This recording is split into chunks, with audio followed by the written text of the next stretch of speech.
We're chilling it like it is, where research meets the county biz. From leadership to market trends, to how to talk to bankers and make new friends.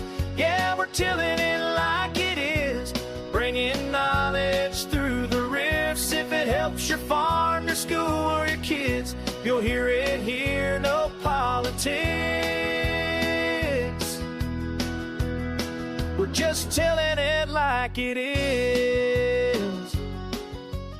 Hello and welcome to Telling It Like It Is, your source for local, unbiased, research-based information about Georgia's #1 industry, agriculture. As always, you have today's host, myself, Blake Carter, the Lawrence County Ag and Natural Resources Agent, and with me, my co-host, Savannah Tanner. Hi. The Emanuel County A&R Agent. And we're really excited. Today is a very, very important topic. If you are a grower, please make sure you watch this whole episode, listen to it. There's a lot of good information. We have a very special guest on today, Miss Amanda Smith.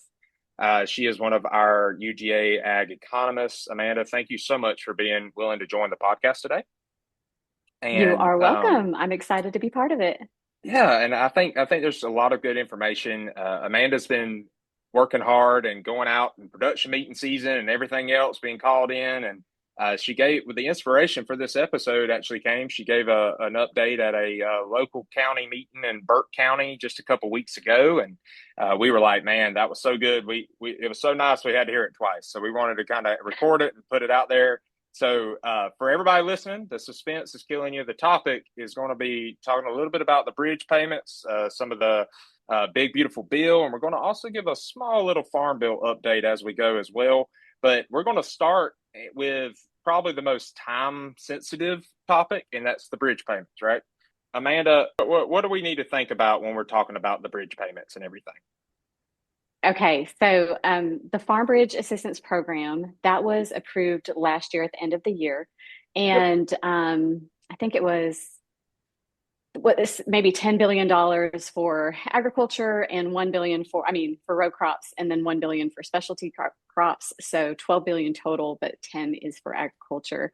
The main thing is that the Farm Bridge Assistance Program is going to be payments to producers who planted for the 2025 season. So those that reported their acres to FSA by the end of December 19th, 2025, I think by the end of that day. And they verified that what was planted for 2025, they will be eligible to receive payments for several of the covered commodities. And these include in Georgia, like barley, corn, cotton, oats, peanuts, sorghum, soybeans, wheat, some canola, sesame, some of those smaller things that we grow. So, but obviously for our major row crops, looking at cotton, peanuts, sorghum, corn and soybeans and all of that, and wheat. So, and the payments are substantial. So they're certainly going to help producers because last year was a difficult year in terms of margins. The USDA announced that sign up began on February 23rd. So a week ago Monday I shouldn't say that. February 23rd is when sign up began, that last week of February. And USDA is encouraging producers to sign up online just because their staff numbers are not as high as they were a year ago. And so they're hoping that people will sign up online. But you are still welcome to go into the FSA office and sign up for the Farm Bridge Assistance Program. The payment limit for that program for producers is $155,000 per person or entity. And yep. That payment limit is separate from the Farm Bill safety net programs. So that is certainly a good thing. Now, sign up. If I could ask just a quick clarification for those that might not be familiar with what the bridge is supposed to be there for, what does that accomplish, this bridge program? What is it designed to do? So the bridge program is I would consider it like a disaster relief program, and not that a natural disaster. So it's similar to the ECAP program that producers received funding for last year. Yep. It's not as big as ECAP was, but it's certainly going to help. So everyone is aware that margins are really tight in the crop sector for producers. Yep. And negative in some situations. And that's because input prices are still inflated and commodity prices have really come down significantly. And there hasn't been much movement in those. So margins are tight to negative. Yep. And so in order for farms to survive, they're just needing a little bit to help them with cash flow and things like that. So that's what the Farm Bridge Assistance Program is. And it was based on what was planted in 2025. Now, there are some crops like wheat, which can be double cropped. And so a double cropped plant or crop could be eligible for the payments. But wheat that was planted at the end of 2025 is not going to be eligible for Farm Bridge assistance. Good to know. That's a good note. Yeah. So it had to have been planted in 2024 and harvested in 2025 and used for grain. So not a cover crop. So cover crops are not eligible for the Farm Bridge Assistance Program. That was also a really good distinction. That was what I was going to ask. Savannah, do you have any questions for Amanda on the bridge payments before we? Not really. I think it's kind of one of those things where just the biggest thing is make sure you're talking to your FSA liaisons and talk with them and get that squared away. And with the online piece too, I know some people might not all producers have high speed internet access or a computer access, so you can still go in person like you mentioned. But also, if you need a computer access or some county extension offices might accommodate, just call your county agent and get with them to be able to help you with that if need be. Because I know we help with that a lot. Whether it's the pesticide license program now, with it being online, all that stuff. Totally come talk with your county agent. We can help you out. Well, that's good. So yeah. We can kind of, and I just wanted to add that application period goes until April 17th. So there is plenty of time to do that, but the sooner the better.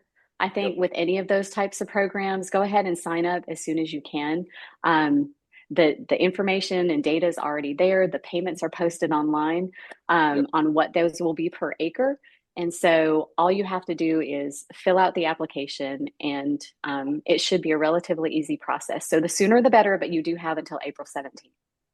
And I just want to reiterate, I know as we're getting into spring is getting very, very busy, very fast. Growers are thinking about their planting, all that good stuff. They're kind of moving out of their kind of slow phase into their ramping up again. So the sooner you get it done, the more it's off your mind so you can kind of focus on everything else. Don't wait for the last minute and miss it. So we're going to, before we get to the big, beautiful bill, which is going to be a big portion of today's episode, I want to kind of give us a little break in between. And can you give us a small update on the farm bill, where we're at with that? What's the news coming down the pipeline? Where are we, what should we expect in the near future? Okay. So obviously everyone heard about the One Big Beautiful Bill, and we're going to spend a lot of time talking about that a little bit later. And that was passed in a continuing resolution last July. Right around the 4th of July, actually, signed into law on that day. And that addressed some of the programs in the Farm Bill, but not all of them.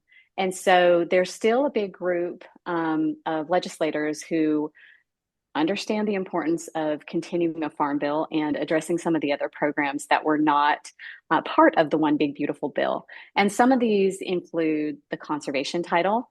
And so there's concern about continued authorization of funding for conservation programs that are really important to a lot of our producers in helping them create sustainable production practices for their farming operations. So, and conservation programs help support those. So obviously there's a big interest in that. And then there's some other things like extension and outreach and education and research that are part of the Farm Bill, not as big as, say, like the commodity title or the conservation titles, but still really important to everyone involved.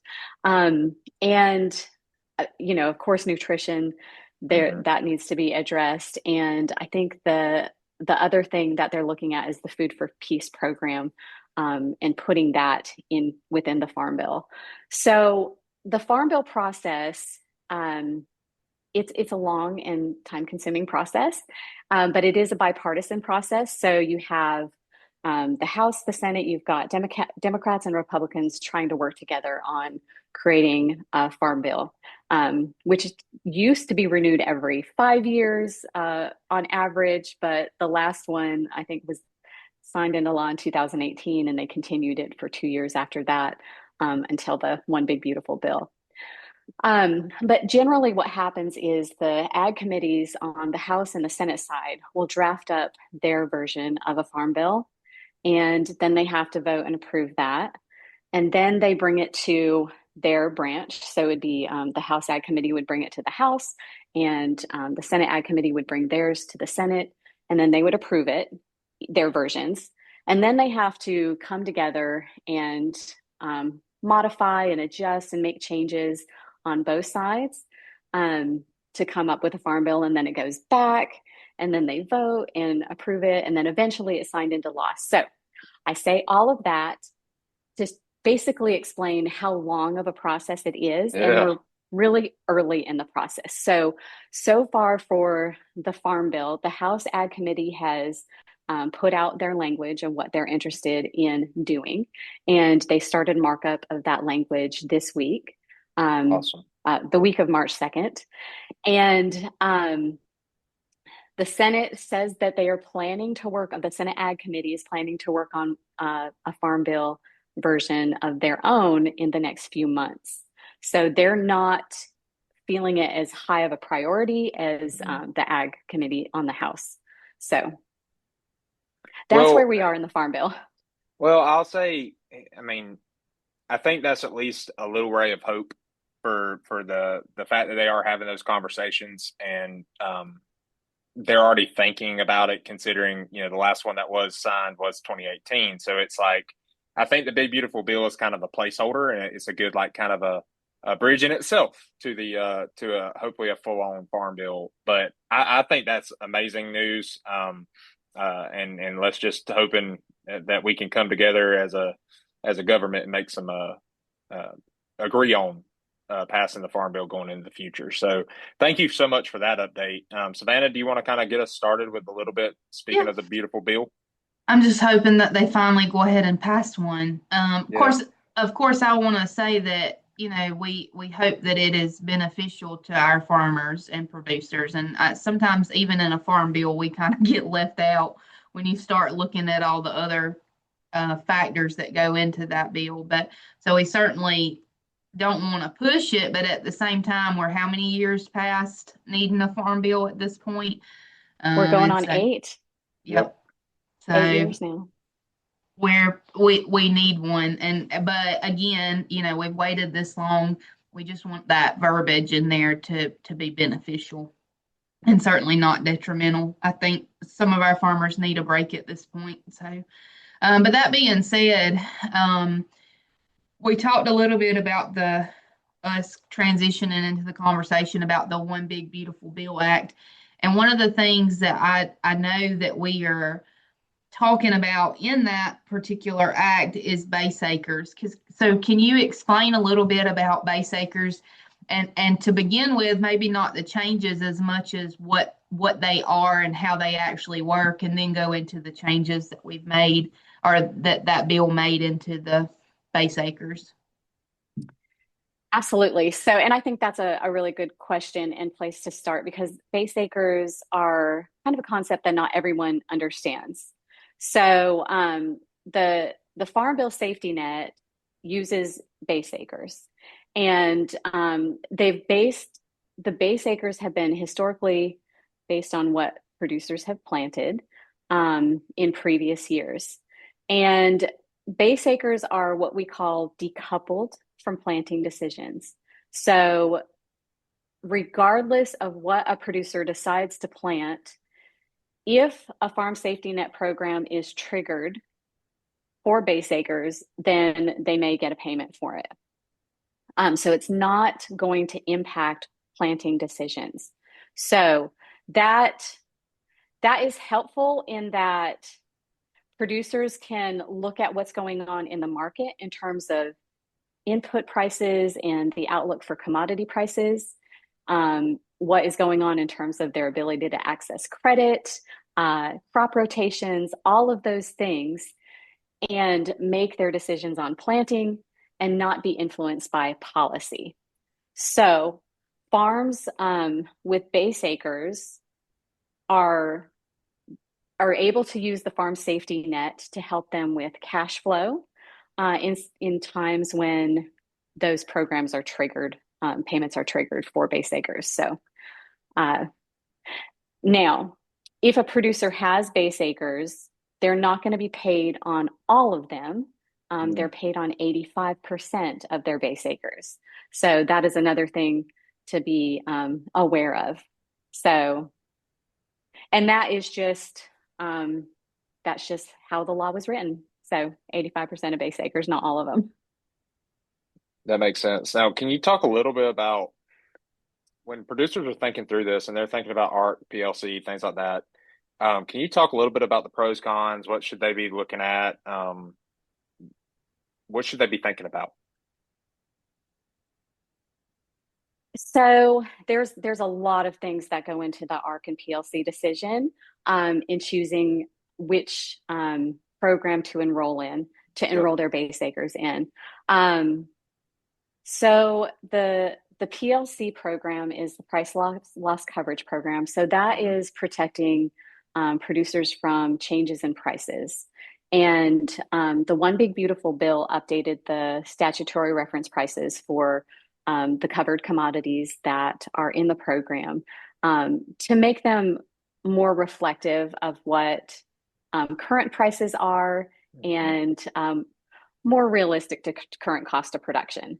So the previous statutory reference prices from the 2018 Farm Bill were below current cost of production and obviously below commodity prices, so a lot for some of them. So payments were not being triggered. So that safety net was basically ineffective. So that is looking at prices.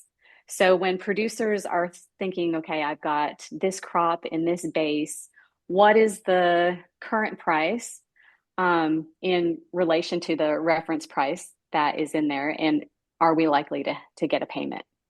The ARC program is looking at revenue. And so price and yield are involved in that decision. And then you're looking at Olympic average prices. So you look at 5 years of data, you drop the high, you drop the low, and you come up with the average, and similar with the yields. And so you're looking at what is the likelihood of us having a reduction in revenue, which could be either price or yield. And so there are some very useful tools out there for them to look at.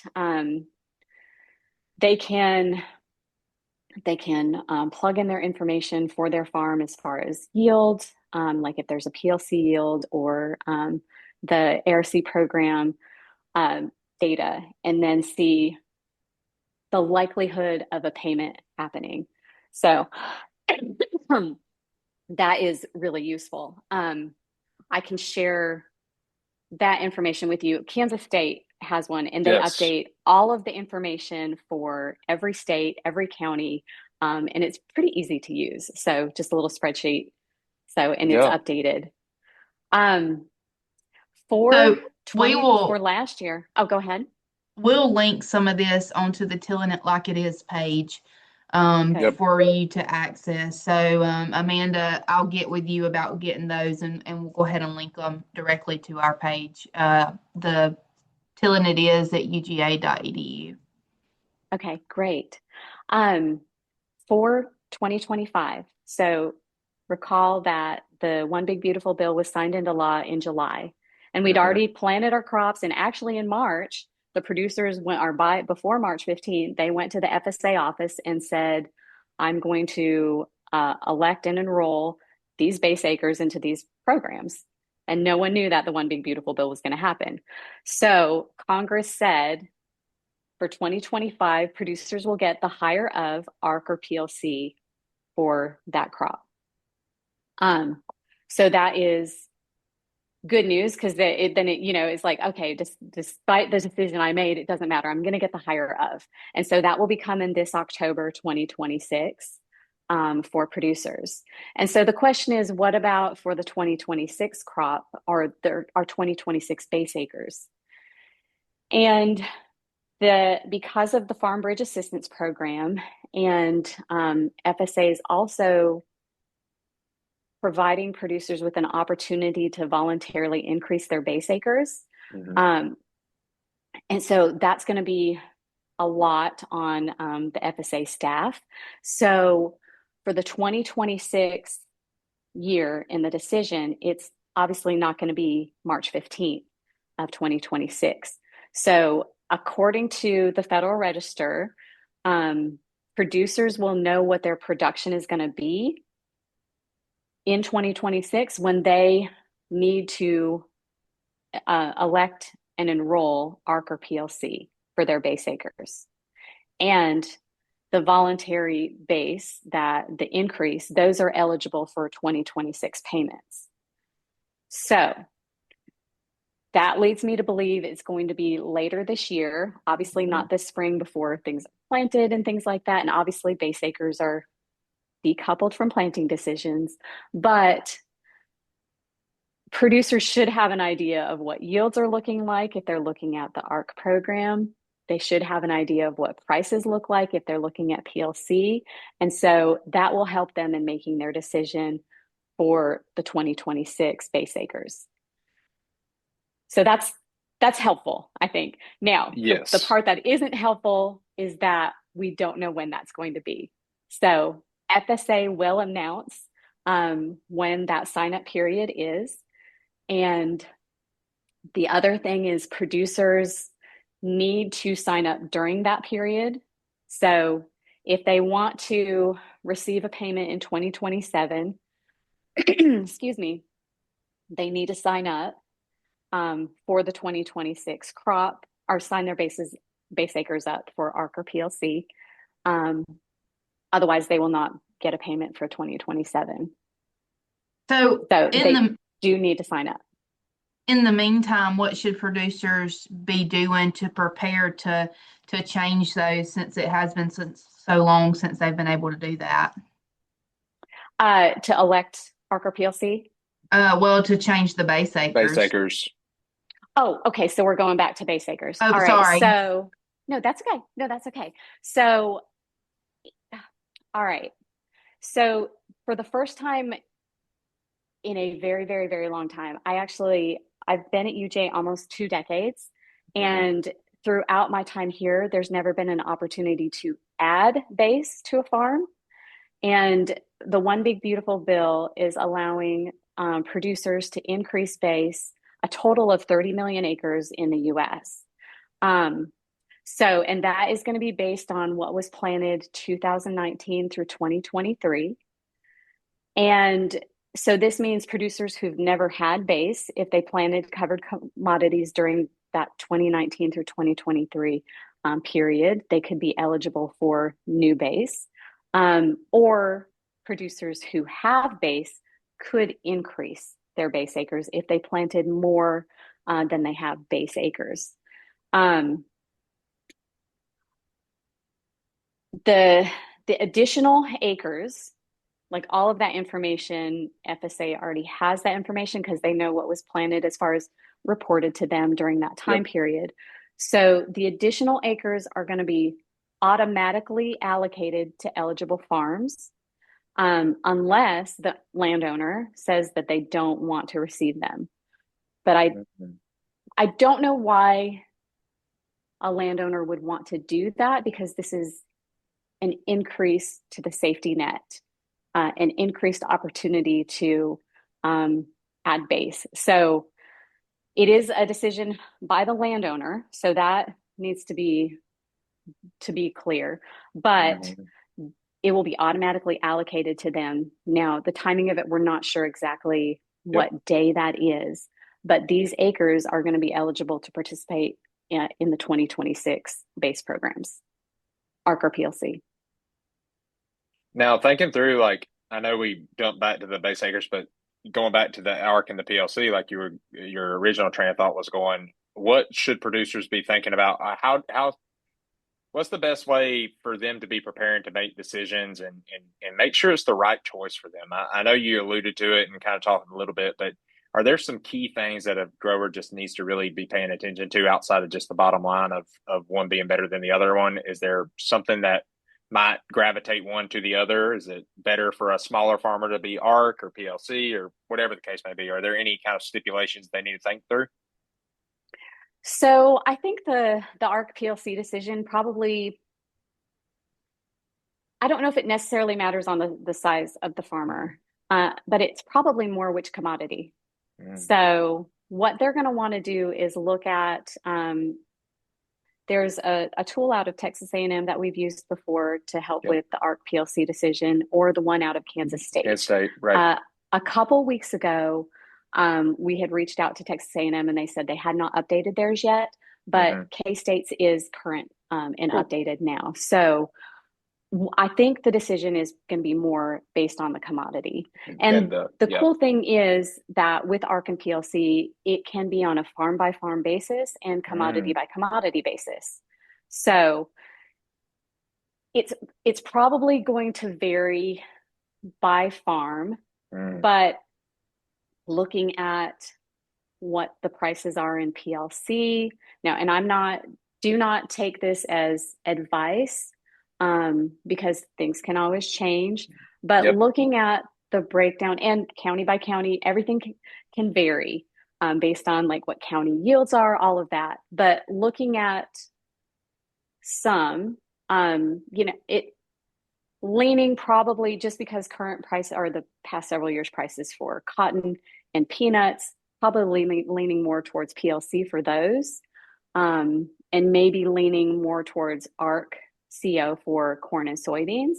But definitely take a look at those tools and plug in the numbers and see what that looks like, because it is going to vary by county. It can vary by producer depending on like what their PLC yields are and things like that. So obviously it's going to be an individual decision. But awesome. I do want to make a really big point of emphasis to what you were talking about with the lower staff for FSA. Guys, gals out there, give them some patience, give them some grace. You know, they're working on a skeleton crew in some places, and it's they could be stretched kind of thin. So give them some grace. I know that they are working their butts off trying to get everything ready and working for the producers and everything like that. So even if you're not a row crop farmer, or you're wanting to just inquire about how FSA can get with you about getting a farm service number for the first time, or whatever the case may be, just have them a little bit of grace. They are doing the best they can.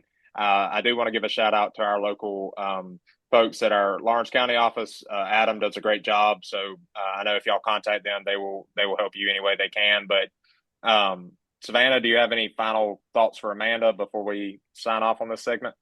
Well, just to kind of reiterate what you're talking about, another thing that I didn't know until I did get close with the Emmanuel County office, which they're wonderful, but the money is fairly volatile. So if another office, let's just say in the state of Georgia, is showing that they need the money more than a local office, the state office can actually like reallocate those funds. And so there'll be some times where they think they have the funds to pay you, and then they get into the system and they've got to go and basically fight back for that money. And that can kind of tie it up a little bit. You're going to get paid, but it may tie up the time some, and it can be. So just because they say they hope to do it in a couple weeks doesn't necessarily mean that the funding's going to be there by the time that gets approved, which is, just it's volatile, and that certainly doesn't make anything easier when you're banking on that. But I don't think so. Amanda, and this may not. I just want to add about the volunteer base update. Yeah. So, current base will be maintained. But I had a question about so what if I have an absentee landowner who lives in Miami and they have no idea. And it's like a little old granny, Mm-hmm. absentee landowner. Should I let them know about this opportunity? I was like, oh, absolutely. Let them know that there's a chance to increase space, just so they can sign it and say, yes, I want that, or don't sign it to say, no, I don't want it. That was Yeah. a double negative. So that was kind of confusing, but encourage them to accept the additional base acres. Yep. Well, Amanda, we really do thank you so much for joining us and being a part of today's episode. I think this is super important information. It's not always the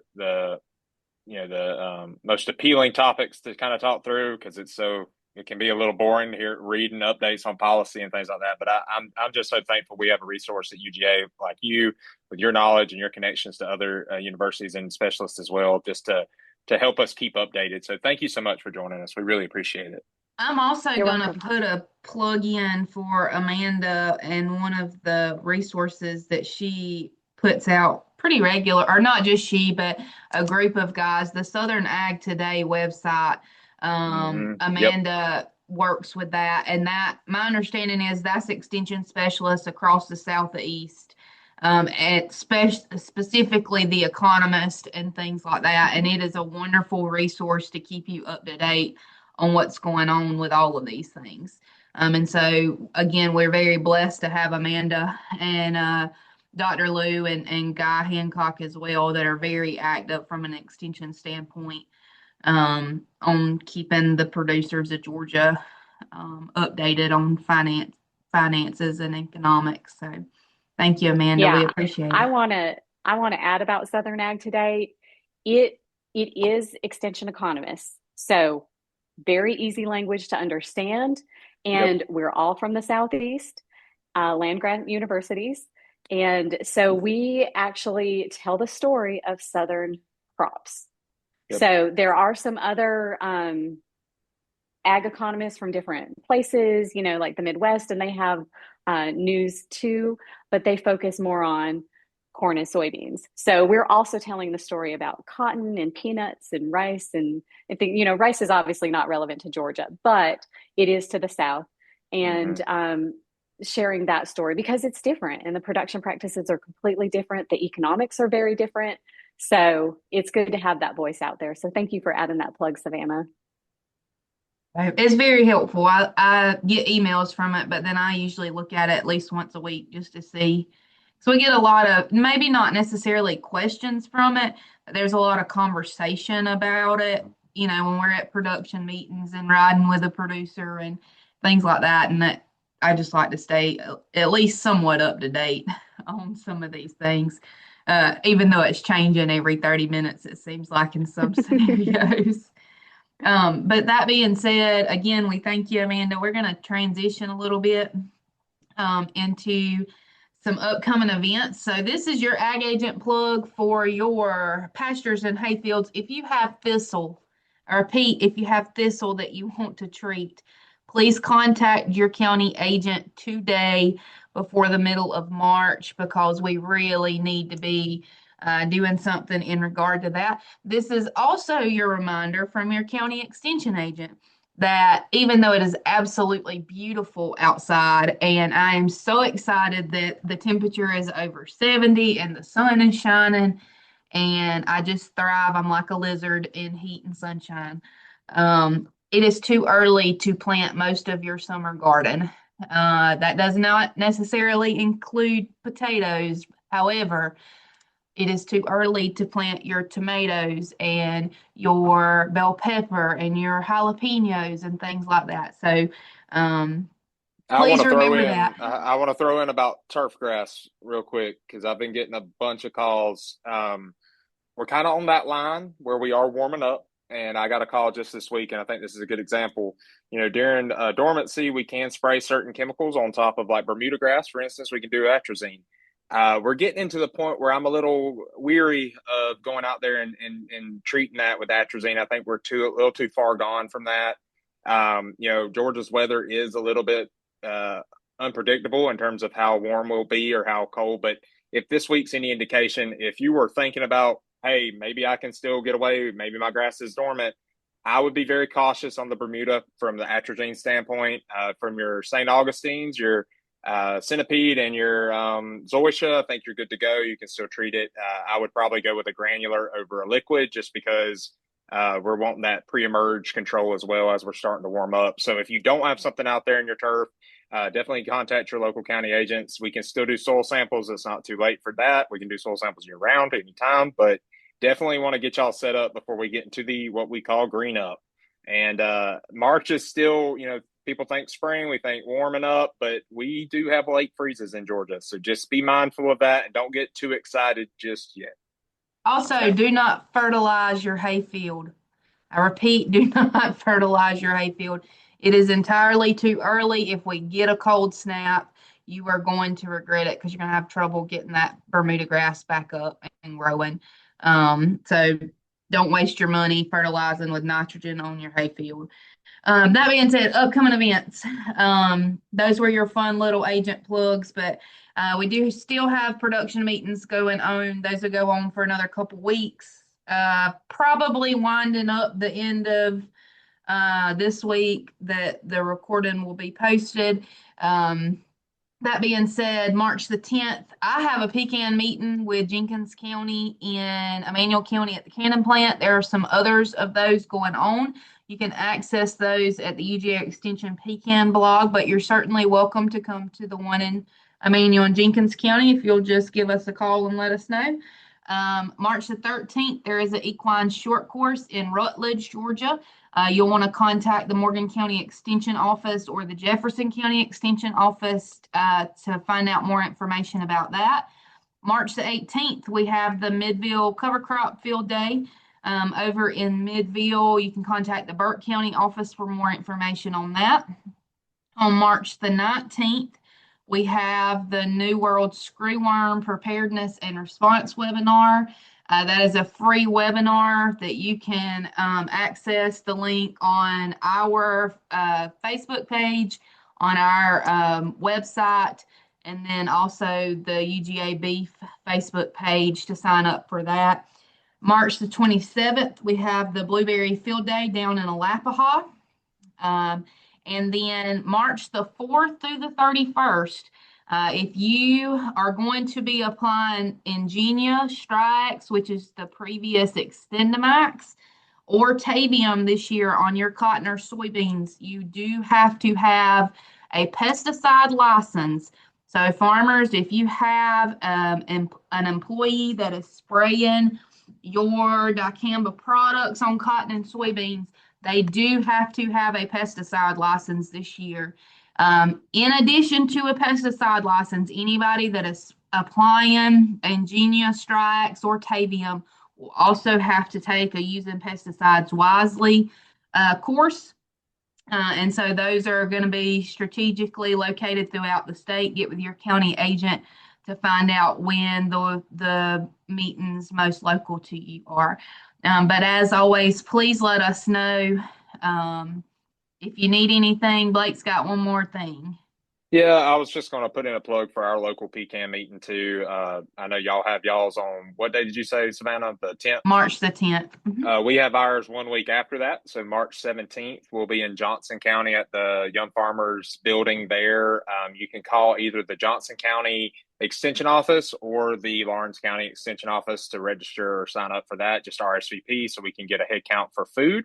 We're working with our young farmers for that. And then if you're in the local area in Lawrence County and you are a producer or a farmer, we are doing a blessing of the crops, and we want to treat you to a small breakfast and a little short inspirational message on March 19th. We'll be meeting here at the Livestock Arena at the Lawrence County Livestock Arena. We'll start around 8 o'clock and we'll have the inspirational message at 8:30, but it'll go till 10. So not the message, but the 8 to 10 block. If you can't make it the message, just drop by, get you a biscuit and some other breakfast goodies, and let us give y'all a little bit of encouragement going into this next growing season. So we look forward to seeing you at that as well. I just want to kind of throw out those two local programs too. Yep. So get with your local county agent for more events that are going on in your local area.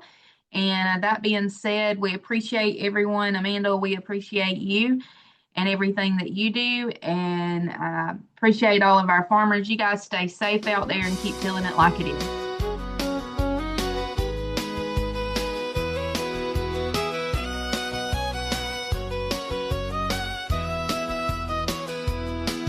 Heard a farmer say while baling hay, I need a little help to make it through this droughty day. So he called the county agent line and asked, what's the word on fertilizer prices this time?